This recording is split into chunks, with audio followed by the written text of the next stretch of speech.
Salam sigap dan shalom.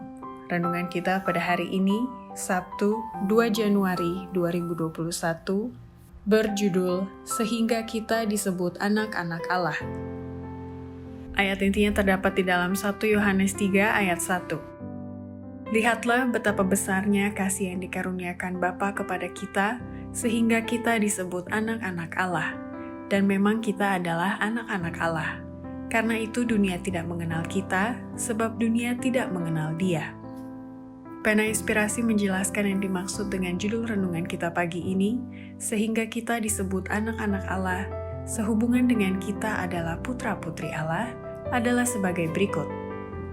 Pertama, setiap anak-anak Allah harus tetap menjaga tubuh mereka dalam keadaan sehat, karena selaku anak-anak Allah, mereka tidak dapat memuliakan Allah dengan tubuh yang sakit-sakitan atau pikiran yang kerdil. Antara pikiran dan tubuh ada hubungan yang misterius dan menakjubkan. Mereka saling bereaksi satu sama lainnya. Menjaga tubuh tetap dalam keadaan sehat dan mengembangkan kekuatannya agar semua bagian dari sistem tubuh boleh bekerja secara harmonis harus menjadi pelajaran pertama dari hidup kita. Melalaikan tubuh adalah juga melalaikan pikiran. Anak-anak Allah tidak dapat memuliakannya dengan tubuh yang sakit-sakitan atau pikiran yang kerdil.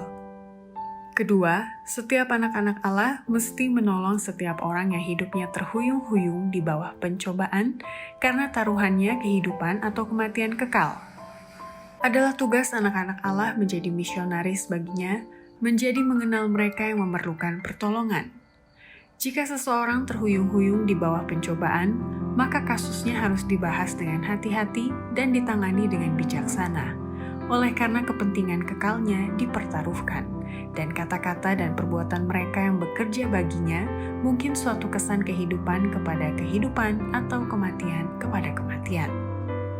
Ketiga, setiap anak-anak Allah perlu ikut hadir dalam setiap persekutuan dan ikut memberikan firman yang hidup agar setiap orang yang hadir dapat mendengarkannya.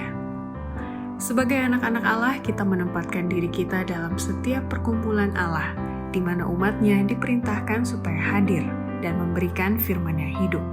Semua orang memerlukan terang dan semua pertolongan yang bisa didapat agar bila mana mereka telah mendengar dan menerima pekabaran penting dari surga, melalui agen-agen Allah yang telah ditugaskan, mereka boleh siap sedia mengaruniakan kepada orang lain terang yang diberikan.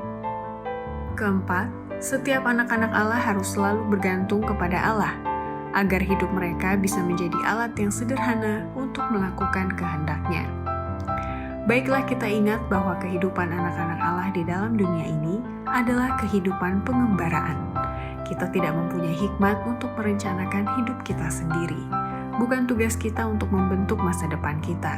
Demikianlah juga kita harus bergantung pada Allah agar hidup kita bisa menjadi alat yang sederhana untuk melakukan kehendak-Nya. Pada waktu kita menyerahkan jalan-jalan kita kepadanya, Ia akan menuntun langkah-langkah kita. Demikianlah renungan kita pada hari ini, kiranya Tuhan memberkati kita semua.